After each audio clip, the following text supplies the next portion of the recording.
जो है समाप्त हो चुका है। और अब देखिए राजनाथ सिंह क्या कुछ बोल रहे हैं।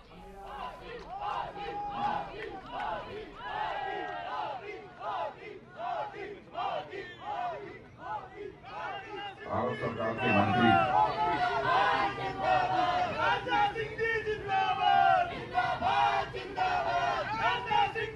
भारत सरकार के मंत्री श्री अर्जुन राम जी मेघवाल और हमारे प्रदेश महामंत्री श्री कैलाश जी मेघवाल, लोकसभा प्रभारी श्रीमान दशरथ सिंह जी शेखावत, लोकसभा संयोजक श्री नंद किशोर सोलंकी, श्री राम गोपाल जी सुथार, लोकसभा सह संयोजक श्री सत्य प्रकाश जी आचार्य, जिलाध्यक्ष बीकानेर शहर, श्री बिहारी लाल जी बिश्नोई, विधायक एवं जिलाध्यक्ष देहात, श्री विजेंद्र पूनिया, संभाग विस्तारक श्री ताराचंद जी सारस्वत, प्रत्याशी श्री डूगरगढ़।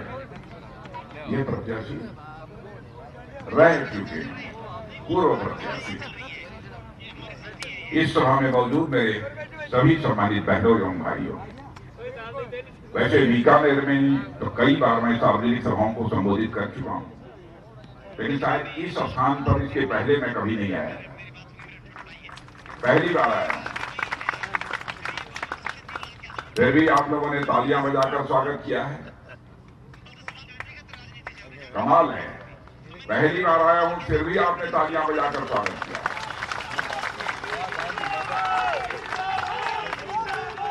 और आपने फूलों की हार भी पहनाकर स्वागत किया है।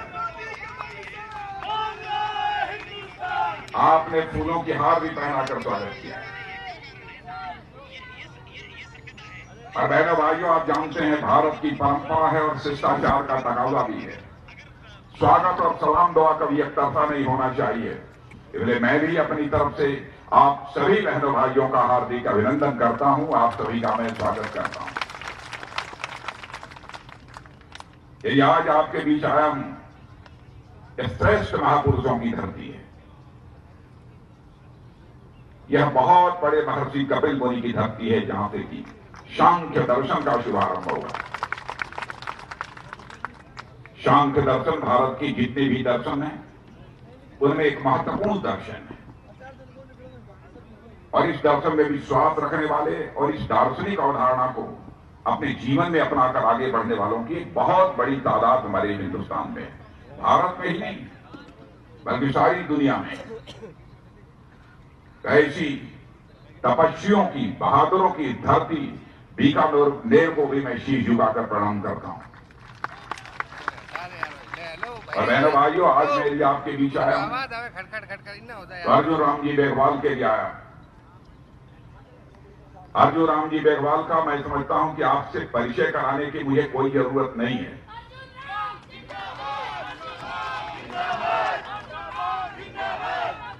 आप सब लोग अच्छी तरह उनसे परिचित ही नहीं है, बल्कि सांसद के रूप में भी उनके कामकाज को आपने देखा है। बहनों भाइयों, मैं अर्जुन राम जी के बारे में कह सकता हूं कि अर्जुन राम जी जिस काम के पीछे लगते हैं उसको जब तक अंजाम तक न पहुंचा लें तब तक अर्जुन राम जी चैन नहीं लेते हैं। यह मैंने एक जीवन इनके अंदर देखा है।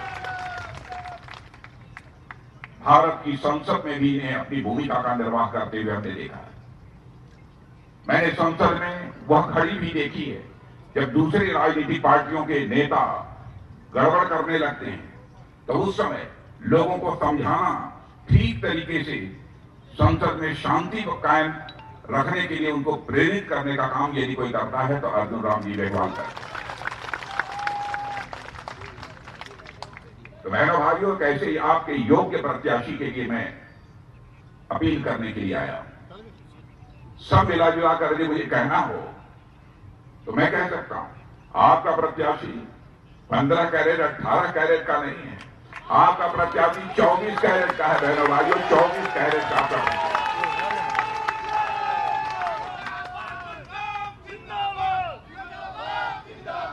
बहनों भाइयों, जो भी राजनीतिक जीवन में है, किसी के साथ भी किसी की ना इत्तेफाकी हो सकती है, कोई विरोध हो सकता है, किसी बात की नाराजगी हो सकती है, लेकिन विरोध करने वाले और नाराजगी व्यक्त करने वालों को मैं कहना चाहता हूं, राजनीति एक बड़े उद्देश्य को लेकर की जाती है। राजनीति केवल विधायक और सांसद बनने के लिए ही नहीं की जाती है। राजनीति केवल सरकार बनाने के लिए ही नहीं की जाती है।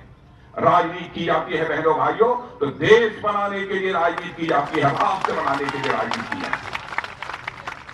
हमारी किसी बात को लेकर अर्जुन राम जी मेघवाल से नाराजगी हो सकती है, लेकिन वोट देने का जब वक्त आएगा हम ये विचार करेंगे कि जिस राजनीतिक पार्टी ने अर्जुन राम मेघवाल को सिंबल दिया है, क्या वह राजनीतिक पार्टी इस देश का भला कर सकती है कि नहीं कर सकती है।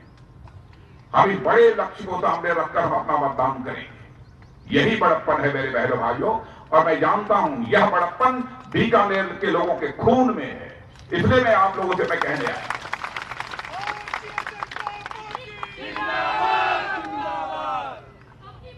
कि अर्जुन राम मेघवाल को जीतना चाहिए। 2014 में मैं ही भारतीय जनता पार्टी का राष्ट्रीय अध्यक्ष था, जबकि मेघवाल जी को हमने टिकट दिया, सोच समझ कर टिकट दिया। मैं जानता था कि इनके अंदर क्या क्षमता है, और वित्त मंत्री के रूप में भी जिस सूझबूझ के साथ अर्जुन राम जी ने काम लिया है बहनों भाइयों, आपको जानकारी नहीं होगी, घर की मूली साग बराबर।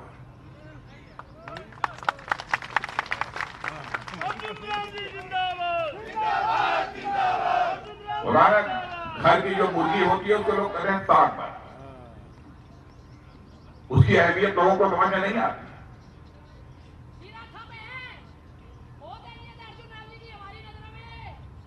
इसलिए मैं कहना चाहता हूं बहनों भाई, और इसलिए भी अभी आप लोगों से अपील करने आया हूं कि 5 वर्षों तक केंद्र में नरेंद्र भाई मोदी के नेतृत्व में हमारी सरकार चली है। बहनों भाइयों, भारत ही नहीं दुनिया के लोग इस सरकार के कामकाज की प्रशंसा कर रहे हैं, प्रधानमंत्री की प्रशंसा कर रहे हैं।